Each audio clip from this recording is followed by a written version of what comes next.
بسم اللہ الرحمن الرحیم۔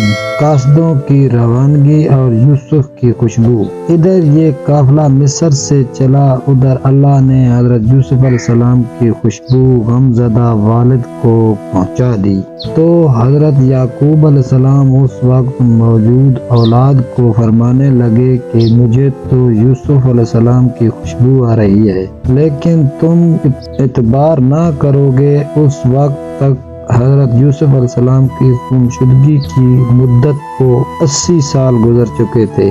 جب آپ کو خوشبو آئی اس وقت قافلہ 80 کو آپ سے دور تھا، تو گھر والوں نے کہا کہ آپ اب تک پرانی بھول میں ہیں۔ یہی باتیں ہو رہی تھیں کہ بشیر آ پہنچا۔ ارشاد باری تعالیٰ ہے، پھر جب خوشخبری دینے والا آ پہنچا، یوسف کا کرتا یعقوب کے منہ پر ڈالا تو اسی وقت وہ بینا ہو گئے اور اپنے بیٹوں سے کہنے لگے، کیا میں نے تم سے نہیں کہا تھا کہ جو باتیں خدا کی طرف سے میں جانتا ہوں وہ تم نہیں جانتے؟ کہتے ہیں کہ حضرت یعقوب علیہ السلام کے بڑے صاحبزادے یہودا کرتا لائے تھے اور جھوٹے خون والا کرتا بھی یہی لائے تھے، اس لیے کہ انہوں نے سوچا کہ برائی کے بدلے بھلائی ہو جائے۔ ابا جان کو ناراض بھی میں نے کیا، راضی بھی میں کروں گا۔ چنانچہ جیسے ہی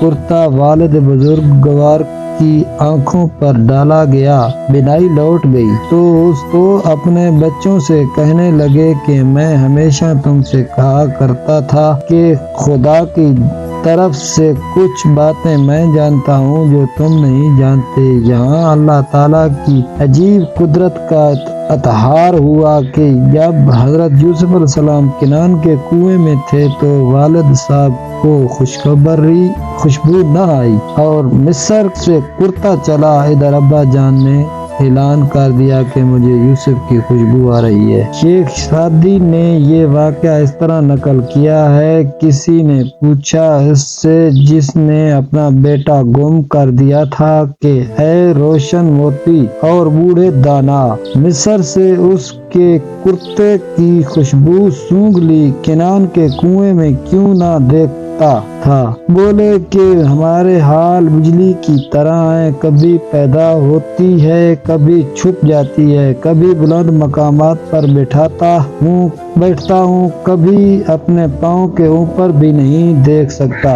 اگر درویش ایک حالت پر رہے دونوں جہان سے فوراً اڑ جائے۔ اب بیٹے اپنی خطا کا اقرار کر کے سخت نادم ہوئے اور سجدہ میں گر پڑے اور ابا جی سے استغفار طلب کرنے لگے تو ابا جان نے جواب دیا، مجھے اس سے انکار نہیں اور مجھے اپنے رب سے امید ہے کہ وہ تمہاری خطائیں معاف فرما دے گا، کیونکہ وہ بخشش کرنے والا مہربان ہے۔ بیٹوں نے کہا، اے ابا جان، ہمارے گناہوں کی بخشش طلب کیجئے، بے شک ہم ہی خطاوار تھے۔